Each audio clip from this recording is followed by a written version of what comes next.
আরে এই শীতে যদি কম খরচে পাহাড়ে ঘুরতে যেতে চাও তাহলে তোমরা যেতে পারো পরেশনাথ। মানে খুব সুন্দর প্রাকৃতিক দৃশ্যর সাথে দেখতে পাবে একটা খুব সুন্দর মন্দির। একটা নয়, নানা রকমের মন্দির আছে সেইখানে। আর সব থেকে পাহাড়ের চূড়ায় যে মন্দিরটা আছে ওখান থেকে দেখলে মানে সেই লেভেলের ইন্টারেস্ট লাগবে। তাহলে পাহাড়টা যদি তোমরা দেখতে চাও ভিডিওটা কন্টিনিউ শুরু করো।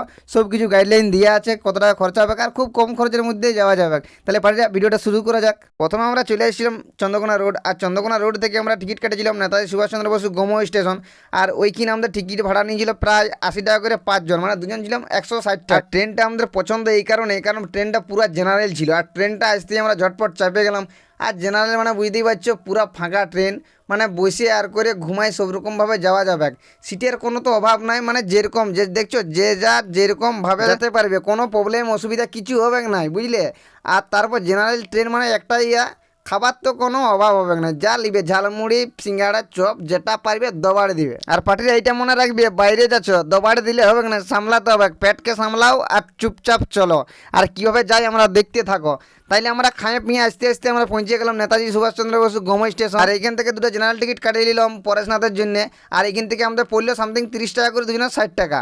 মানে এই পার্টিটা হিসাব করছো তো কীরকমভাবে যাচ্ছি আর কত টাকা খরচা হচ্ছে। বেশি টাকা খরচা হয়নি, আর টিকিট কাটিয়ে নিয়েছি। এরপর যাবো আমরা মানে স্টেশন। আমাদের কত নম্বরে লাগে দেখি, 3 নম্বরে সামথিং বললো যে 3 নম্বরে।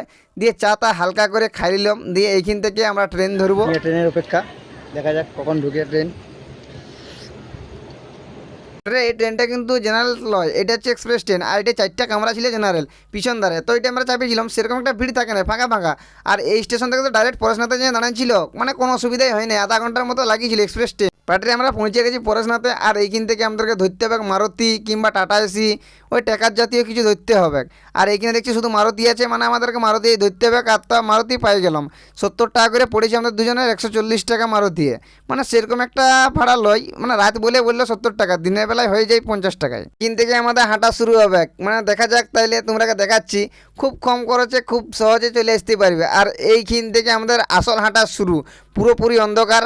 তোমরা পারে রাত্রিবেলা এলে টর্চ ফচ নিয়ে আসবে, কারণ যেরকম অন্ধকার আর যেরকম ঢালু পথ, মানে কি মানে বিপদ হতে এক ঘড়ি। তাই টর্চ নিয়ে এলে ভালো, কিংবা মোবাইল তো সবার কাছে থাকবে, পাওয়ার ব্যাঙ্ক অবশ্যই নিয়ে আসবে, চার্জ দেওয়ার কোনো জায়গা পাবে না পাহাড়ের উপরে।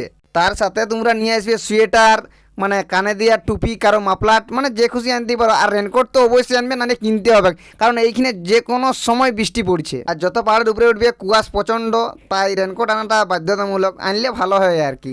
বৃষ্টির তো আর বলা যায়নি। তাহলে পাটরিয়া মানে এতটা কষ্ট করে উঠবে, উপরে গেলেই সব তোমার কষ্ট দূর হয়ে যাবে। আর মন্দিরটা দেখো খুব সুন্দর, আর উপর থেকে ভিউটা পাটিটা দেখো, এখন কুয়াশাচ্ছন্ন, ব্যাপক সুন্দর ভিউ, মানে দেখলে পুরা মন দিল খুশ যাকে বলে। তাহলে পাটিরা ভিডিওটা এখানে শেষ করলাম। ভিডিও ভালো লাগে থাকলে লাইক কমেন্ট শেয়ার। আর কিছু যদি জানার থাকে পাটিরা, মানে তোমরা আমাকে যে কোনো সময় মেসেজ করতে পারো, কমেন্টও করতে পারো। আর নাইলে আমি আমার পিন বক্সে দিয়ে দেবো আমার মোবাইল নাম্বারটা, তোমরা কন্ট্যাক্টও করে নিতে পারো।